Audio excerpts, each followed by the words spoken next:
Fakullahu, katakan ke Ibrahim, harlo aital khalil yakrohu ayal ko khalilah. Mosok jari seneng aku kok ketemu aku rawani. Jari seneng kok rawani ketemu. Lah niki sampean aku pengen mati, monggo ngake ilmu sing niki.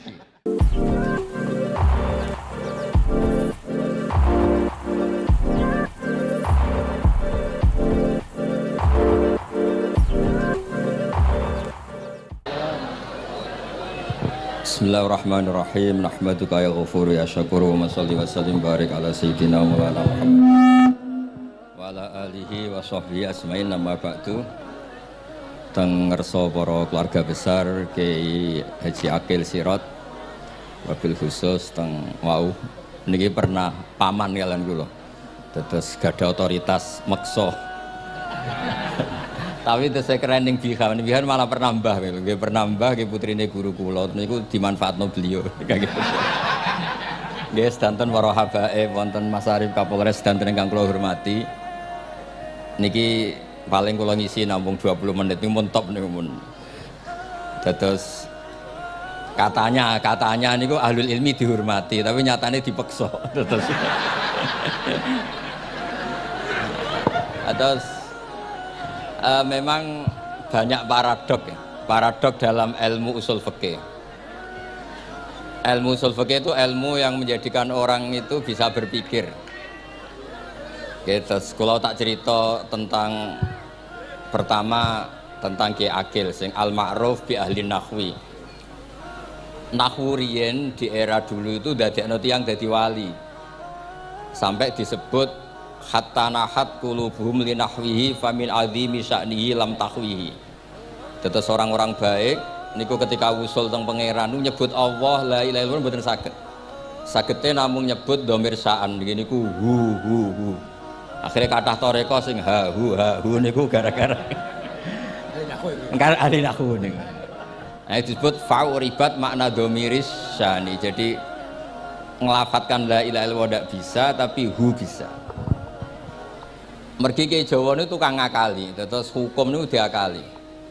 Sakjane teke hadis ini mangkana akhiru kalamihi la ilaha illallah dakhalal jannah. Tapi ada kekhawatiran pas la ilaha mati. Lah la ilaha mati rak radi kaya ateis. Ora ana pangeran maujud mati. Sampeyan kan gak iso janjian mbek Israil. Kan mboten saged weanan, mboten saged kong kali kong. Nah, daripada la ilaha niku resiko karena takut mati pas la ilaha dereng illallah, terus Kiai Jawa mulai nalkin ngangge Allah. Tapi Allah sarasan itu tidak mewakili la ilaha illallah. Akhirnya diambil dhamir sya'an fa'alam annahu la ilaha illallah. Niku asal usul. Cuma kebetulan thariqah kita tidak jalur itu, tidak jalur yang lewat dhamir napa? Sya'an. Tapi sementing tadi dawuhe Kiai Mustafa, sementing kita tahu secara ilmu. Terus nomor kalih cerita uzlah wae. Kula memang bener-bener uzlah. Terus kula niku diundang acara-acara publik, mari Habib Jindan nggih. Hanya di halaqah ilmiah. Kemarin terakhir beliau ngerayu niku jari marrotan wahidah. Niku saya pegang. Dan itu dicatat di Lauh Mahfud. Dan ciri utama kiai itu tidak membatalkan perjanjian. Jenengan dawuh marrotan wahidah pas niku. Ben gelem. Terus ngeten kula cerita sithik tentang ilmu sing sering kula utarakan. Di antara kitab yang dipakai guru-guru kita sing dilanggengi Mbah Mun Maus niku kitab Ihya. Kula dari sekian cerita Ihya yang paling kula kenang niku bahwa ternyata Allah itu andaikan boleh dibahasakan niku cara berpikir tuh dalam bahasa tafsir disebut tanazul niku wong ben kaya orang kebanyakan. Saya ulang lagi supaya orang tuh kayak orang nopo kebanyakan. Ada dua ahli neraka yang dipanggil, yang satu ditakoki cung ning neraka piye rasane? Syarru makan mboten enak Gusti. Terus pangeran diken balik ya wis kono cung mlayu balik nang neraka. Niku tiange lari kencang sekencang-kencangnya. Semangate seneng ambek kon balik ning neraka. Ditakoki mbek pangeran, "Lho cung kon mara neraka kok seneng?" Kula nu pun kapok Gusti, kula nu nyesal ketika di dunia nak jenengan utus niku lelat-lelet. Niki kula tobat dengan bukti dikan jenengan teng neraka kula mlayu. Dulu pangeran akhirnya haru wong kok semangate mlebu neraka kaya ngono.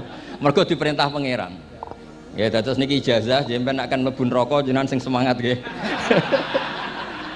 Karena zaman ning donya sering diperintah Allah mboten napa? Semangat. Lah niku kemungkinane dibarno, kemungkinane dipanggil. Lah tiyang niku terus dipanggil mbek Allah. Ya wis kaya wong apik, tak kongkon nurut tenan, semangat tenan, terus diken mlebu swarga. Nah niku ijazah pertama nggih. Dinaken mlebu neraka sing napa? Semangat. Sing kedua niku dipanggil niku plengakan lelat-lelet. Kados kula diutus Gus Mus niki nelpon. Nelpon kula mboten purun akhire ning Bika jare matur Gus Subak. Turuti aku diamuk Bika jare Bapak. Dados niki melibatkan sekian pihak untuk memaksa saya datang ke mriki. Aduh, repot wong sawang kempek niku. Repot nyen repot. Mugi-mugi di sepuro ngoten. Yang kedua niku diken mlebu neraka malih lelat-lelet ndelok pangeran mboten semangat. Ditakoki mbek pangeran. Kenapa kamu tidak semangat? Saya itu tidak pernah ngira jenengan yang baik sudah masukkan saya ke surga, kemudian jenengan nyuruh lagi saya ke neraka. Saya tidak pernah mengira engkau itu seperti itu. Terus Allah nggih, ana indadzoni abdibi. Ya ora apa-apa, swarga wae swarga. Ini dua ijazah untuk sampean supaya bisa masuk napa? Swarga. Terus kita tidak pernah tahu napa Gustofa ngundang kula nyenengno wong akeh ganjaran, napa meksa wong alim dosa, mboten ngerti kula carane.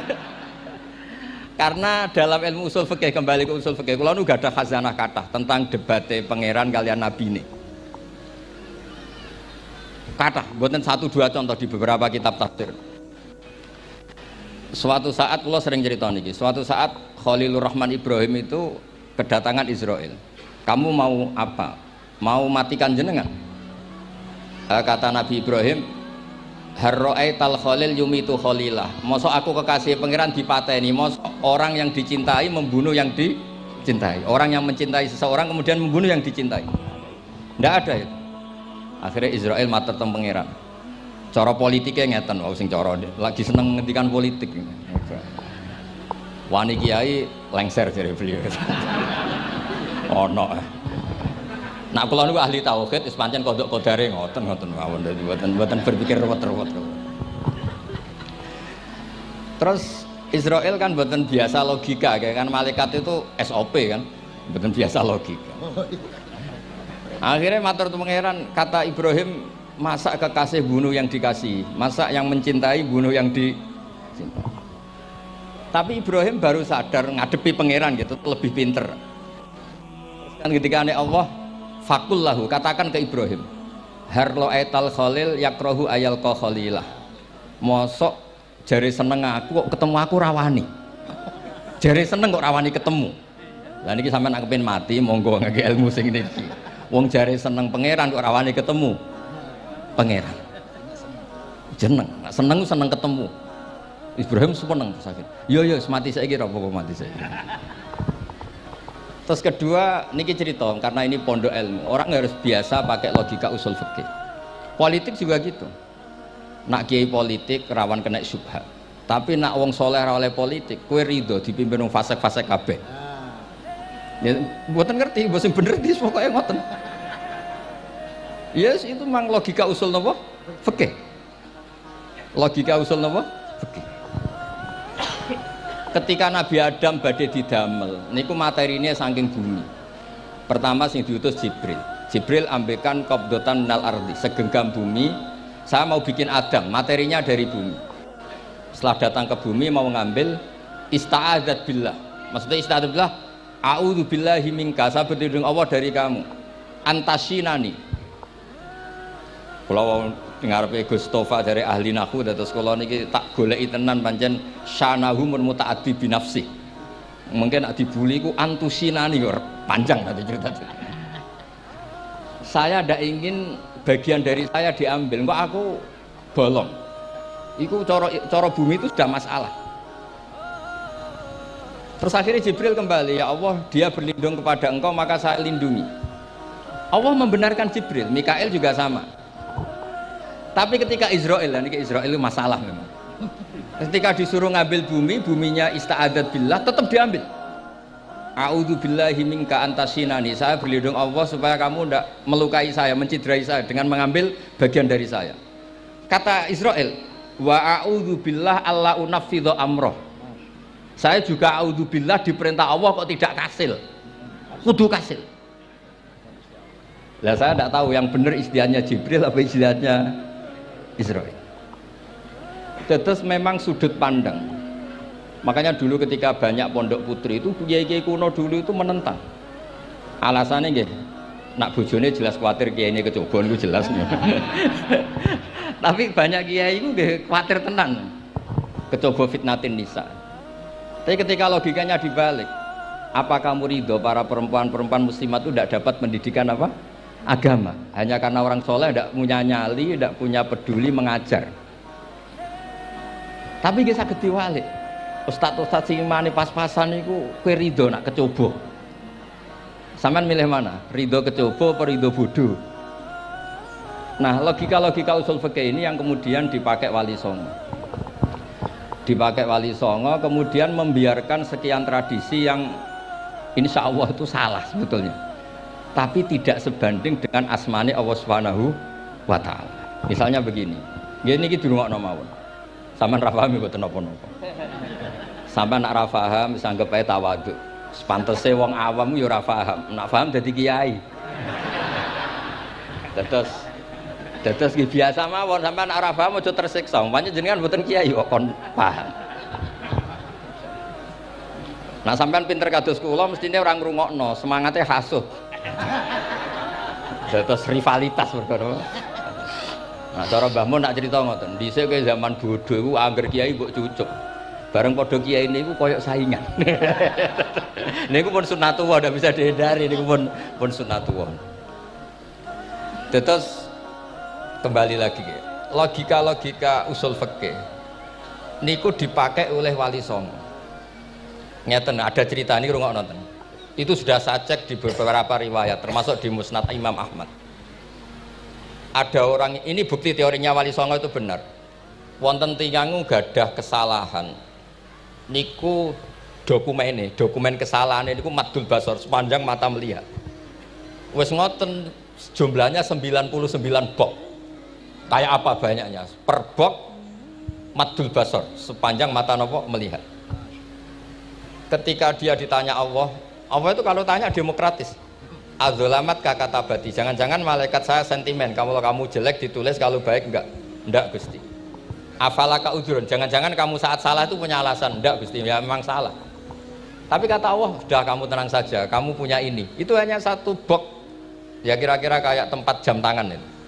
Enggak, kamu punya ini, cukup ini.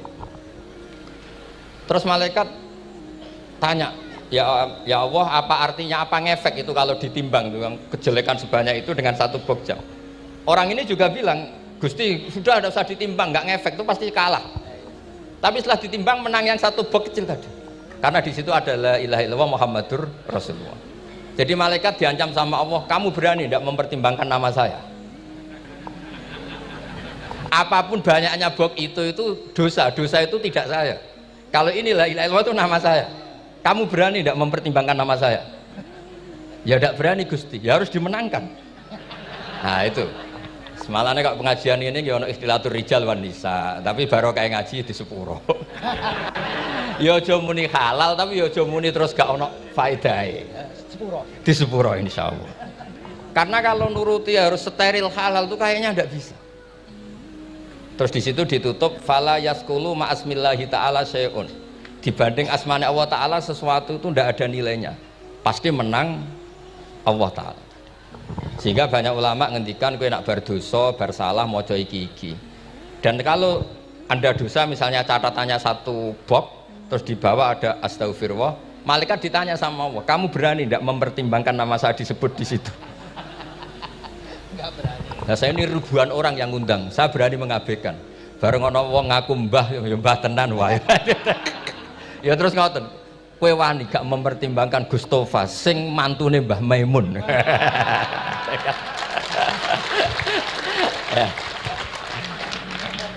Semoga cara pandang malaikat nanti seperti itu. Tapi nanti kalau malaikat cara pandang, mbah kok tukang maksa putu. Nah, itu mbah model opo. Nah, saya ini sudah ngalah satu kali. Berikutnya logika kedua yang insya Allah terbangun di kalangan malaikat, yaitu mbah ora oleh maksa napa putu. Ning dinggon mbah yang baik putune dolanan di barno. Ini ora.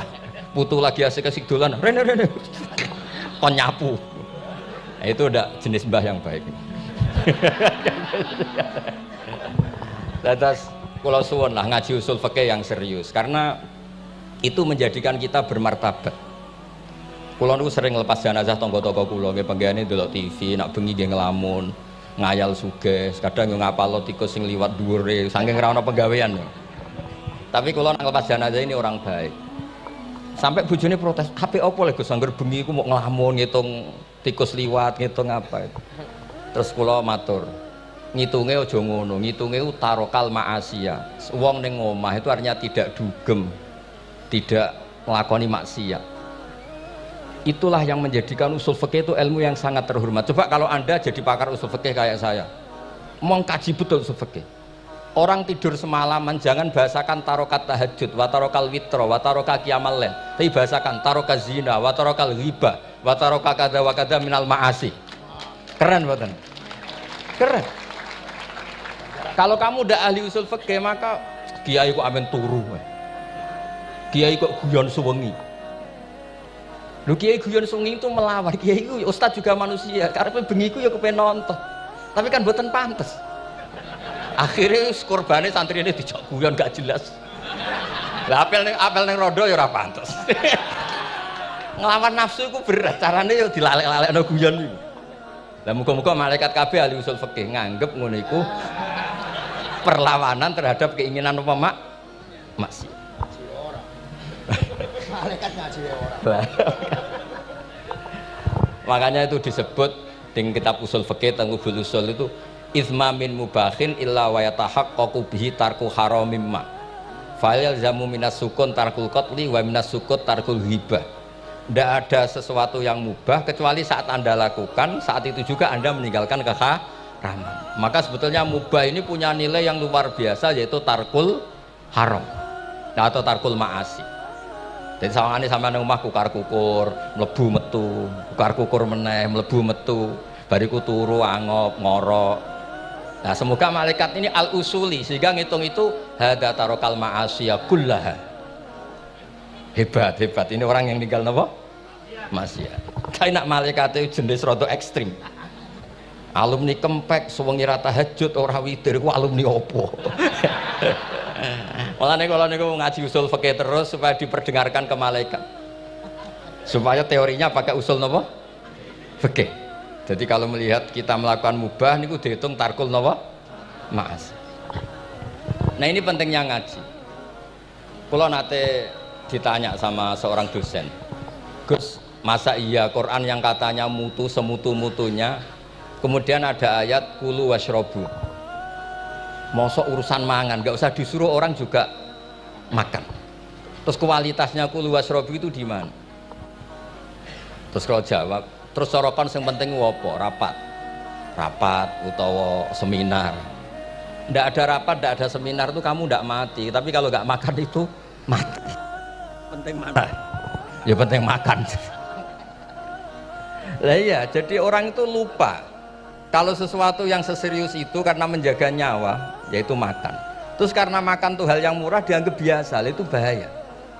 Sehingga sebetulnya yang kita bisa jadi wali lewat hal-hal keseharian tidak bisa jadi wali karena tadi. Saya punya hadis, ini mudah sekali untuk Anda jadi wali. Bahkan di atas wali lah. Inna woha ta'ala layar do anil abdi. Pakai inna masih pakai lam taukid. Inna woha layar do anil abdi ayak kulal aklata fayahmadahu alaiha aw yasroba syarba fayahmadahu alaiha.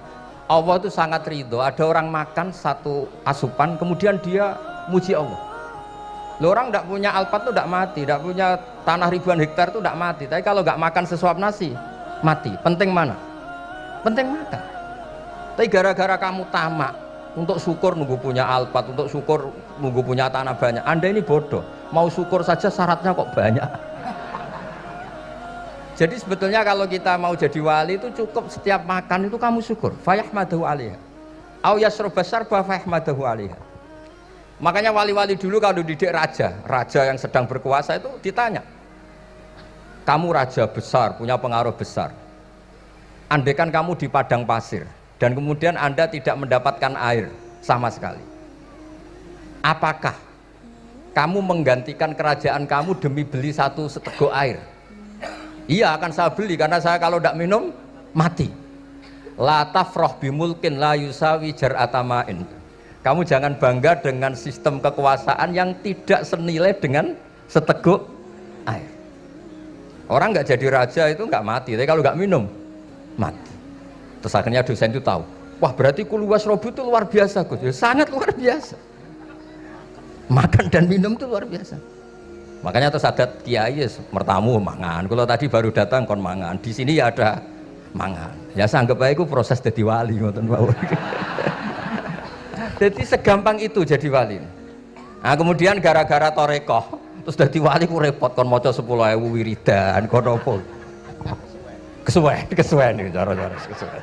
Karena ini partai gak torekoh tadi.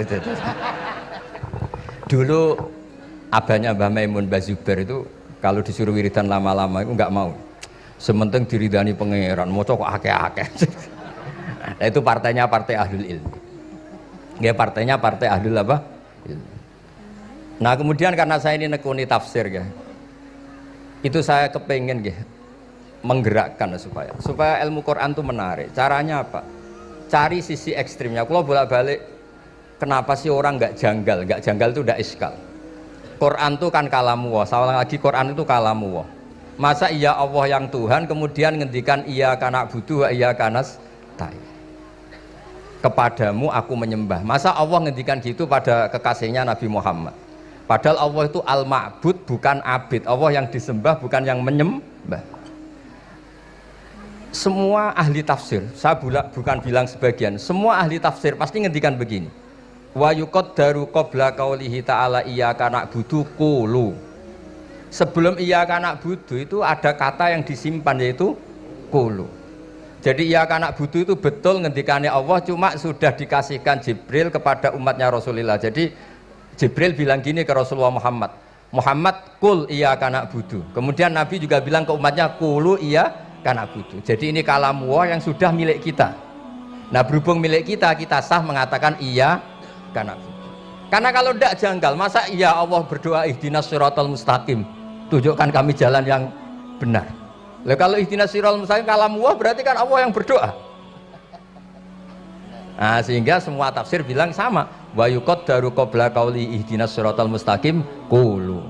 Nah, terus ada mufassir lain bilang jangan mulai iyyaka na'budu ya semuanya, mulai bismillah, qulu bismillahirrahmanirrahim. Masa iya Allah sendiri yang bilang bismillahirrahmanirrahim? Nah, dengan tafsir seperti ini terus kita akhirnya lagi-lagi kembali ke usul fikih, kembali ke balaghah, kembali ke nahwu. Kalau enggak, ya Anda akan menafsiri Quran pakai logika Anda sendiri. Sampai ada mungkirus sunnah. Pokoknya sementing kembali ke Quran. Orang roh Quran itu kayak apa? Saya kemarin ngaji di Sedan di daerah saya bilang, Sayyidina Umar itu Islam sebelum minta hidayat. Khalid bin Walid ya Islam sebelumnya ya tidak minta hidayat. Lah itu kan janggal. Padahal katanya Quran itu hudal lil muttaqin, petunjuk bagi mereka yang takwa. Padahal tidak ada sabkut takwa untuk Umar. Umar tidak pernah takwa, tapi nyatanya Islam. Bahkan dia masuk ke rumahnya Zaid bin Arqam itu mau bunuh Nabi, mau nyari Nabi, bukan mau Islam. Tapi ketika dengar iparnya membaca Toha ma anzalna alikal Qur'ana litasqa, kemudian dia masuk Islam. Lalu gimana tentang hudal lil muttaqin, petunjuk bagi mereka yang takwa? Banyak ulama yang mengatakan lil muttaqin itu balaghahnya lil iktifa, lil muttaqina wa ghairihim. Jadi Quran itu petunjuk bagi yang takwa dan yang tidak takwa. Dan itu di bahasa Arab sah. Di bahasa Arab sah. Misalnya gini ya, kalau sampean punya ponakan dolan, cong-cong nang mangan. Ya maksudnya ya mangan mbek ngombe, mangan tok seretan mati kan. Itu kan satu paket. Sarobila taqikumul harra wal barda. Pakaian yang melindungi dari panas. Di situ enggak disebut wal barda, tapi artinya juga wal barda. Karena kalau tidak diartikan lil iktifa, nanti Quran itu memberi petunjuk bagi yang sudah mutakin, corong doang nguyai segoro, wis takwa kok. Nah ini kita butuh ahli tafsir yang al-usuli. Karena itu yang menjadikan Quran punya kualitas lagi. Seolah lagi punya kualitas lagi. Kalau ndak, Quran tuh kayak biasa-biasa saja, kayak tadi kulu wasrobu kayak dan seterusnya dan seterusnya. Jadi kalau suwun barokahnya hormat sama orang alim kados Ki Akil, Ki Siras dan tenaga keluarga mriki. Orang menghidupkan logika ilmu lagi. Jadi kalau seneng lah nak dalam Gusmus ahli ilmu mboten krana niat fakir mboten. Biar sampean ngerti lah kalau ngadepi ahlul ilmi itu pun mboten level. Ahlul ilmi itu kalau punya logika itu tidak bisa dibantah. Saya beri contoh sekian contoh yang nyata yang diajarkan Rasulullah SAW. Nabi itu pernah mau dipermalukan orang karena Nabi ngendikan la adwa wala tiarata, tidak ada penyakit menular. Terus ada orang iseng kok onta yang kena kudisen itu dijejerkan yang waras ikut kena kudisen. Terus orang ini tanya, ya Rasulullah ini tadi sehat, tapi kena onta yang kudisen ikut kudisen. Nabi tanya lagi, faman a'dal awal, yang kudisen pertama ketularan siapa? Wah itu dari Allah ya, maksud saya seperti itu. Jadi ada terus orang-orang kafir itu cara berpikir aja alal alihata ilaha wahida inna hadalah syai'un ujab. Muhammad ya tentu mereka masih jangkar. Muhammad problem kita ini banyak. Kalau Tuhannya satu tidak cukup. Ada problem kredit macet, ada problem macam-macam kan, utang piutang macam-macam. Kalau Tuhannya satu tidak cukup. Kita butuh Tuhan banyak karena problem kita banyak. Lalu Nabi mengajarkan mereka apa logika yang dibangun. Kalau kamu jadi buruh, kemudian majikan kamu banyak, semuanya merintahkan kamu bingung enggak? Ya bingung. Tuhan kamu itu majikan kamu, kalau banyak-banyak perintah semua kamu yang bingung. Ya sudah mat Tuhannya satu saja. Itu disebut daraba masalah rojulan fihi syuraka umutasakisuna wa rojulan salamal lirrajul. Nah, sekarang itu kita ini mulai kehilangan fatonahnya Rasulullah SAW. Nabi dulu itu kalau nerangkan ilmu itu logikanya gampang sekali. Logika yang dibangun tuh gampang sekali. Ada orang cerita, ya Rasulullah saya ini ada sekian anak saya, yang paling saya cintai satu. Apa saya boleh melebihkan yang paling saya sayangi dalam pemberian? Nabi jawabannya itu tidak langsung jangan enggak. Apakah kamu berharap bahwa mereka semuanya baik ke kamu? Iya, semuanya saya ingin baik ke saya. Ya kalau gitu jangan. Kan tidak fair kita mengunggulkan yang satu, melebihkan yang satu, sementara kita berharap semuanya baik. Itu tidak fair kata Nabi. Jadi dulu Nabi itu, terus ini yang cerita fikih. Dulu Ahlul Madinah itu mangga, itu masih pentil sudah dijual. Pentil dijual harganya 2 juta. Masa iya pentil harganya 2 juta? Karena dengan asumsi sudah jadi mangga. Tapi ketika Nabi datang di Medina dan penduduk Medina itu abkhosna sikailan, orang paling buruk dalam pertimbangan dalam jual beli. Nabi cara ngendikan itu unik. Aro'aitum lau anna waha yamna'us samra fabima yastakhillu ahadukum mala akhi. Kalau pentil ini ternyata kena angin terus kemudian tidak jadi buah, lalu kamu nerima uang 2 juta itu atas nama apa? Atas nama beli pelem, nyatanya belum jadi mangga. Mosok kalau pentil seharga 2 juta. Semenjak itu terus Ahlul Madinah sadar kalau jual buah itu nunggu ba'da buduwi solahiyah, setelah samroh ini berbentuk. Tapi Nabi tetap ngendikannya pakai logika. Nah sekarang banyak kiai yang sidik-sidik neraka. Sebenarnya Nabi itu ngajari logika. Ada pemuda dia itu hipersek, mau masuk Islam tapi tetap boleh bebas. Saya ini ingin Islam tapi jangan larang seks bebas. Wah itu sahabat semuanya melarang ketemu Nabi karena ini ngawur betul, masa pamit Islam kok. Tapi setelah gaduh, Nabi tanya, kenapa gaduh? Ada pemuda mau masuk Islam tapi yasta'izinu fi zina, dia minta izin supaya tetap boleh zina. Kata Nabi, suruh saya ke sini. Setelah datang di depan Rasulullah, logika yang dibangun Nabi itu luar biasa. Atuhibbuhu li bintik. Kamu suka punya anak putri kemudian jadi demenannya orang laki-laki hidung belang? Ya enggak, saya bunuh orang itu. Andaikan itu ke ibu kamu, saya bunuh orang itu. Atuhibbuhu li bintik, atuhibbuhu li ummik, atuhibbuhu li ukhtik, atuhibbuhu li kholatik. Kamu suka punya anak putri yang jadi demenannya orang?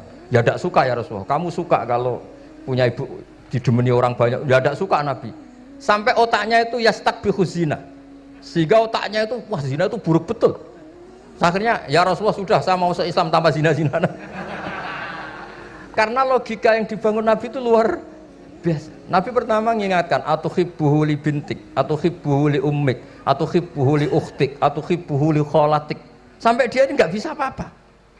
Sudah Nabi sudah. Jadi logika ini yang harus kita waris. Lagi-lagi kembali yang bisa waris itu ahlul ilm. Sama itu kan kayak diskusinya Nabi Yahya dan Nabi Isa. Nabi Yahya itu suka berkawan orang-orang soleh. Setiap berkunjung di mana itu nyari yang orang-orang soleh. Ditanya kenapa kamu berkawan orang soleh? Ya berkawan orang soleh itu asik. Tapi kalau Nabi Isa enggak. Kalau ada desa-desa yang masih hitam, masih merah itu dikunjungi kemudian dibina. Ditanya sama Nabi Yahya, lima anda tanzilu ala syirarin nas, kok kamu kumpul orang-orang yang kayak gitu? Jawabnya beliau, innama ana tabibun udawil mardo. Di mana-mana Nabi itu ya dokter, di mana-mana dokter menyembuhkan yang sakit. Jadi dulu logika kebalikan itu dibangun, sehingga dulu ulama khilaf itu ikhtilaful a'immah apa? Rahmah. Masyhur itu. Saya sering cerita dan itu ada di kitab Khilyatul Auliya. Nabi Yahya itu lebih ceria. Nabi Isa itu agak sering cemburut. Atau kebalikannya, pokoknya yang satu tuh mali aro ka'abisan ka'annaka taqnatu mir rahmatillah. Kamu kok sering cemburut, seakan-akan rahmat Allah itu terbatas. Wong kok ra iso syukur. Yang satu gojlok, mali aro ka dhahikan ka'annaka ta'manu mim makrillah. Kowe kok guya-guyu, kok is bebas kon neraka wae gitu. Nah sehingga ya itu tadi sudut pandang. Makanya saya sering cerita dulu kalau Said Abdul Al-Haddad itu tanya, "Cung kowe ngaji sapa?" Ngaji si A. Kiaimu tahu nangis? Ndak. Ojo ngaji. Kiaimu ati atos, kiai kok ora iso nangis. Tapi kalau Abdul Hasan Asadili kebalikan, "Cung kowe ngaji sapa?" Ngaji si A. Kiaimu tahu guyu nak ngaji? Mboten nate. Ora usah ngaji wong ora iso syukur. Jadi nah itu yang akhirnya menjadi keseimbangan khaufau wa tama. Ada khauf, ada apa? Roja. Sehingga karena sudut pandang itu nggak bisa dihilangkan, sawalangnya nggak bisa dihilangkan. Ini yang sering diceritakan Kisah itu kakaknya ini. Dulu Muhammad bin Hasan Asy'ibani, Imam Syafi'i itu lama sekali beliau jadi ulama top yang suka fikir. Dianggap fikir itu aman, ngeringankan hisab. Nggak jenengan fikir yang dihisab malaikat apanya kan? Kan nggak bisa ngisap jenengan, apa saja tidak punya, punyanya problem. Nah setelah ngaji sama Imam Malik, Imam Syafi'i tanya, yang ilmunya setingkat jenengan siapa? Kata Imam Malik, sebetulnya Abu Hanifah, tapi orangnya sudah meninggal, tapi ada muridnya namanya Muhammad bin Hasan Asy'ibani. Kamu ke sana dari Madinah ke Irak, dulu tempatnya di Baghdad. Setelah di Irak, Muhammad bin Hasan Asy'ibani itu kalau ngitung uang tuh di meja, emasnya itu banyak, uangnya banyak, dia hitung di meja, malah kaget. Saya ini gedeng kiai kedunyan, ini ketemu kiai kedunyan. Ya karena Muhammad bin Hasan Asy'ibani itu wali, kamu tanya, kamu heran ya ada kiai kaya? Iya. Ya sudah, kekayaan ini kasihkan orang fasik, biar dipakai demenan, dipakai mabuk, dipakai ini. Terus, ya jangan, kalau kena orang fasik bahaya, jenengan saja. Semenjak itu Imam Syafi'i mulai rodok seneng duit. Jadi ada ceritanya, kok diangen-angen, nah terus keterusan umatnya kayak gini-gini itu. Jadi ini cerita nopo istihad apa? Cerita nopo istihad. Sama pangkat juga sama. Gue seneng nak orang soleh-soleh tidak ikut ngurus negara ini. Mau dikemanakan negara ini. Tapi ada yang berpikir, gue seneng nak orang soleh terkontaminasi. Ya sudah monggo. Sing serapayu jabat, nggih berpikir zuhud. Sing payu yo berpikir politik. Yang penting semuanya itu berdasar ilmu. Yang penting itu semuanya berdasar apa? Ilmu. Karena ilmu ini basis yang paling diridani Allah Subhanahu wa Ta'ala. Masyhur itu di Ihya sering diceritakan Imam Ghazali, ana alim uhibbu kulla alim. Kata Allah, saya ini alim dan sangat mencintai orang alim. Karena orang alim ini yang tahu perspektif. Orang yang enggak, yang ngiranya, saya ulang lagi, yang ngiranya itu enggak ilmiah. Di depan orang alim itu sangat-sangat apa? Ilmiah. Yaitu tadi misalnya ada ayat wa min ayatihi manamukum bil laili wan nahar. Masa iya tidur yang ngorok semua turunnya secara jelas kok jadi wamin ayati. Tanyakan ahli medis, sistem tubuh kita kalau nggak tidur tuh kayak apa rusaknya. Dan toat pas-pasan ini satu-satunya solusi yo turu. Bengi ngempet kepen delok dangdut, delok dugem. Barang turu jebule esuk wis bar alhamdulillah. Cara melek iman kamu seberapa? Tarikan-tarikan maksiat posisi kamu terjaga bisa kalah kan? Tapi kalau tidur sukses kan tarkul maksinya. Nah, karena tidur itu sukses menghilangkan maksiat disebut wa min ayatihi manamukum billaili wan nahar. Sampai Imam Ghazali ngendikan di makalah itu sehingga nanti ibadahnya umat ini di akhir zaman an-naumu, ibadah terbaiknya itu tidur. Nanti mulane maksud kula ngeten. Sampeyan anut jalur wong alim dia turu ya ibadah, tengok-tengok ya ibadah, jagongan nggih ibadah, gojol-gojolkan ambek kanca nggih napa? Ibadah. Karena ini semuanya kul bi fadlillah bi rahmati fa bidzalika napa? Falyafrahu. Tapi kalau kamu tidak punya basis ilmu, adanya suudzon. Kiai kok jagongan guyon sewengi kiai opo? Kiai kok turu sewengi ku kiai. Karena basisnya ada ilmu. Padahal jelas ketika Rasulullah bikin urutan kebaikan, pertama Nabi ngendikan kamu menolong orang. Jika tidak bisa, terakhir Nabi ngendikan takufu syarraka anin nas fa innaha shadaqatun minka ala nafsik. Tadi beliau juga cerita di nasihat Imam Mun, idza lam tuhsin fala tusi. Kalau tidak bisa berbuat baik, setidaknya kamu tidak berbuat jelek sama orang lain. Dan potongan ini paling gampang apa? Tidur kan? Wis sampeyan nak turu wis ra zina, ra maling, ra ngrasani wong wis ora tusi. Nah, dengan konstruksi usul fikih seperti itu kamu tahu kualitas ayat wa min ayatihi manamukum billaili wan nahar. Ya sama, ternyata makan itu yang menjaga nyawa, ternyata makan itu yang menjadikan syukur. Kalau kamu nggak percaya puasa, sama nak poso gedang goreng itu mewah, gedang goreng itu mewah, air satu teguk itu mewah. Makanya kalau lama dulu ada santri kepengen mangan enak, ya saya ingin mangan enak gini-gini caranya gimana, itu rumusnya ada sate, ada mie ayam, idamuhu alju. Kalau kamu ingin enak, lauknya itu lapar. Ya kita kalau puasa itu semuanya kan enak. Nah itu lagi-lagi basisnya itu ilmu. Nah sekarang banyak orang yang sudah tidak peduli dengan ilmu, kayak ijazah dilakoni kan. Jadi kayak wiridan la ilaha illallah itu sebetulnya harus dibarengi dengan ilmu. Ini yang terakhir supaya nggak lama-lama. La ilaha illallah itu basisnya ilmu. Surga yang begitu mewah itu dibikin juga bagi yang melafadzkan la ilaha illallah. Neraka yang begitu ekstrim, sampai kalau benda dijatuhkan dari atas ke neraka itu sampai bawah nunggu 70 tahun. Bisa kamu bayangkan kalau kamu di dalam naiknya susah itu. Ini dijatuhkan ke neraka itu sampai bawah nunggu berapa? 70 tahun. Loh, neraka sebegitu ekstrim itu dibikin untuk yang menolak la ilaha.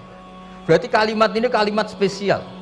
Kalimat yang neraka dibikin ya atas nama itu yang menolak, surga dibikin juga atas nama itu yang menerima. Itu satu saktinya la ilaha illallah. Sakti kedua, orang kafir 70 tahun ngelafadzkan la ilaha illallah sekali langsung dihukumi mukmin. Yughfar lahum ma qad salam. Qul lil ladzina kafaru iyantahu yughfar lahum ma qad salam. Orang yang melafadzkan la ilaha illallah Muhammadur Rasulullah itu dosa 70 tahun kafir itu hilang semua. Tapi gara-gara ada ilmu terus diumumkan tahlil dening Kiai Haji Niam mesti sing nguri wah sawi mesti. Padahal kalau kamu tahu ilmunya tadi ini kalimat yang luar biasa, kalimat yang bisa melebur dosa. Bahkan dalam madzhab Sadiliyah itu unik. Kalau kamu wiridan la ilaha illallah itu jangan istighfar dulu, istighfarnya belakangan. Alasannya Abdul Hasan As-Sadili itu fa'lam annahu la ilaha illallah wastaghfir li dzambik li hadil kalimah. Orang kafir 70 tahun dia istighfar 100 kali enggak akan dimaafkan Allah. Tapi ngelafatkan la ilaha illallah langsung dimaafkan. Jadi orang bisa dimaafkan tuh barokahnya la ilaha illallah.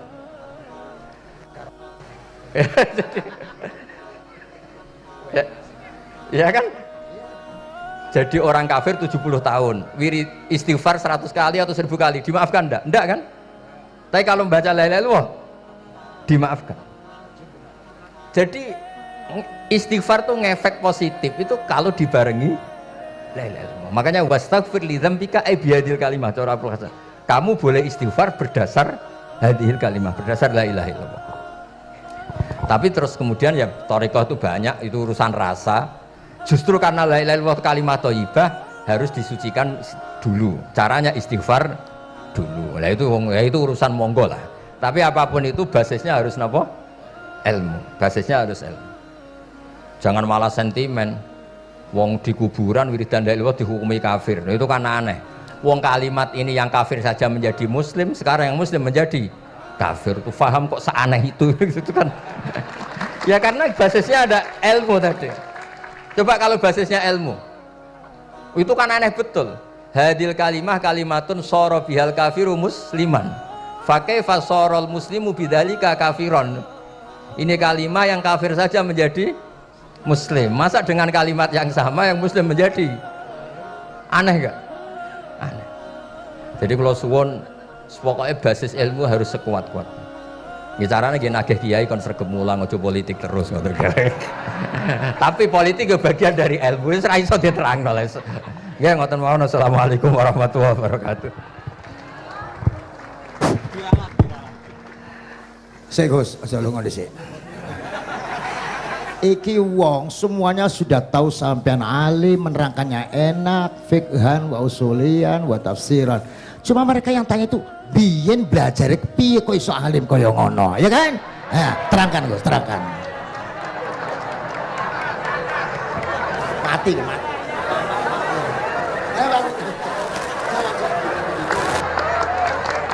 Setuju kan? Setuju? Sila asal dakaik.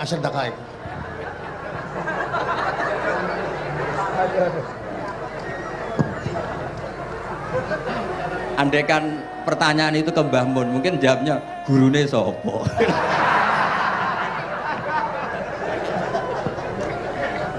Tapi mungkin kalau ke mbah-mbah saya yang juga bapaknya nih Biha juga Mbak Abdul Aziz, mungkin putuku. Tapi kalau saya ingin cerita tentang saya paling ya, aku sregep. Ya yang jelas tuh dalika fadlu wa yu'ti apa? Mayas. Tapi gini, kalau ini menghormati bahasa saya ini, kalau ijazah begini, dulu Mbak Mun tuh sering cerita juga bahasa hal. Kayak nak kepengen ngalim, ku sinau sedurunge ngaji. Ya, misalnya kamu ngaji takrib atau ngaji wahab sama Mbah Mun, kamu baca dulu. Sebelum ngaji. Nah, setelah dibaca, misalnya kamu baca rofa, kok Mbah Mun baca jer, kamu baca jer, Mbah Mun baca rofa, berarti goblok tulen. Karena semua teori Anda kok salah.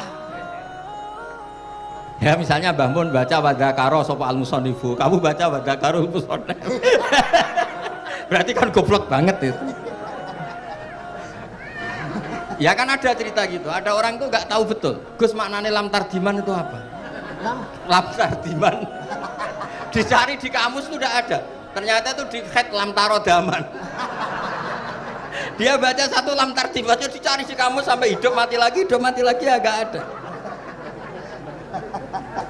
Nah, jadi kamu baca dulu, misalnya di bab head lam taro nari ngali sopo mar'ah daman ing geteh. Ternyata ngaji Mbah Mun paginya jadi baca lam taro daman. Jadi kalau kamu malamnya baca lam tardiman loh kok.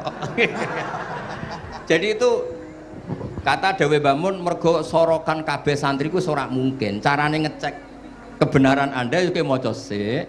Nanti kalau kemiripannya 50% ya separuh alim. Kalau 70% ya serondo alim. Tapi nanti kalau kemiripannya sampai 100% dan berkali-kali, ya berarti kan sudah luar biasa. Jadi yang ngaji sama Ki Mustafa, Ki Niam, saya mohon santri-santri itu belajar dulu, biar bisa ngecek nanti guru saya baca kayak apa. Waduh salah ya Gus. Kenapa lah? Waduh salah. Karena kiai itu kalau salah ya mau ngalah. Ini ceritanya bangun betul. Ada kiai nggak tahu apa kakean mergawe kakean politik nggak tahu. Wal babi lan walang.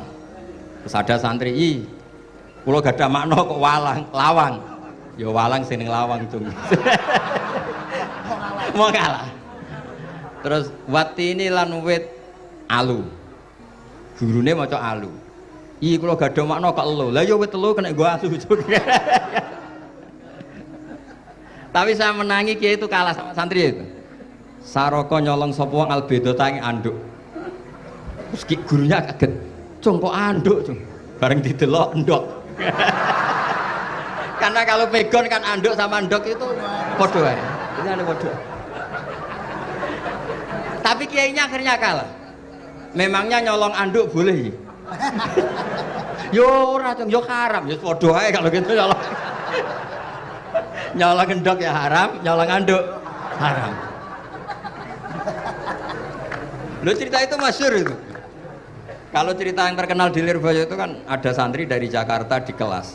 Gurunya bilang Ja'a Zaidun, Zaid datang. Waro'a itu Zaidan, saya melihat. Si murid ini itu melihat pintu terus. Lama-lama gurunya itu tersinggung. Kamu diajari pelengahan nggak sopan. Habis Ustadz bohong. Lah kenapa bohong? Katanya Ja'a Zaidun, Ra itu Zaidan. Zaidnya mana?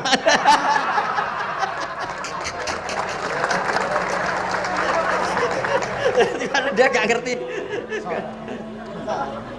Zaid datang, saya melihat.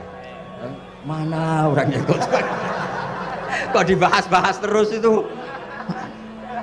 Ya, jadi yang serius tadi, kalau sampean ingin nguji kualitas Anda, makanya saya dulu itu pede baca kitab di depan Mbah Mun karena ya ngecek. Dan dulu itu Gus Zofur, Gus Kamil sebelum ngaji ya itu mesti sinau sama saya. Nanti ketika Mbah Mun baca tadi, kalau kemiripannya kita 90% ya bagus, syukur-syukur sampai 100. Dan itu terulang sampai Wahab Hatam, Jamul Jami' Hatam, sehingga kita tahu. Jadi kalau diskusi kita kok salah ya tahu, kalau benar ya tahu, kalau tahqiq ya tahu.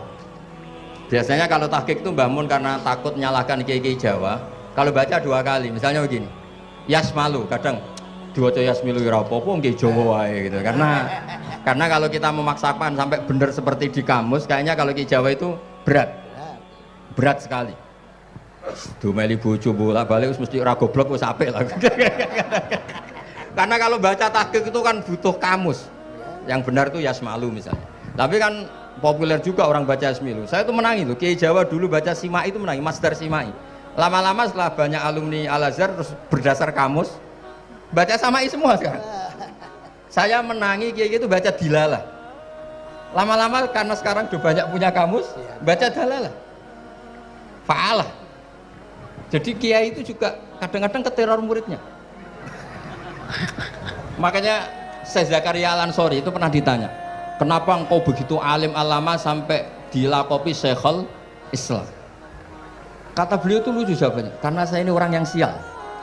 Saya dulu punya guru namanya Ibnu Hajar Al-Asqalani dan punya murid namanya Ibnu Hajar Al-Haytami. Kata beliau, dukik tu bena hajaro ini. Saya ini digebek 2 batu. Kalau mau ngaji takut saya minta ampun karena disuruh baca sama Ibnu Hajar Al-Asqalani.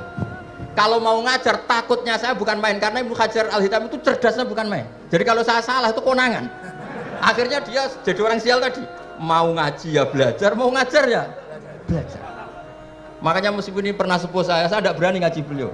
Wah mesti meriang saya kalau ngaji. Jadi yang terkenal alim-alim mohon ngajinya dikurangi ya, karena ini kasihan gurunya. Kasihan gurunya. Nggih, pun cekap. Pun itu catat ya. Sebelum ngaji baca dulu. Satu lagi, Gus. Sampean ketoke kiai desa kok kuliah. Betul kuliah? Oh, nggih. Pun dari belajar dari mana sampai kemana Gus jenengan? Dari Mondok sampai ke Jogja sampai Putih. Monggo.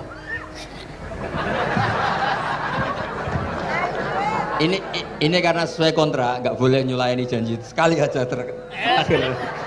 Sekali tak tekno.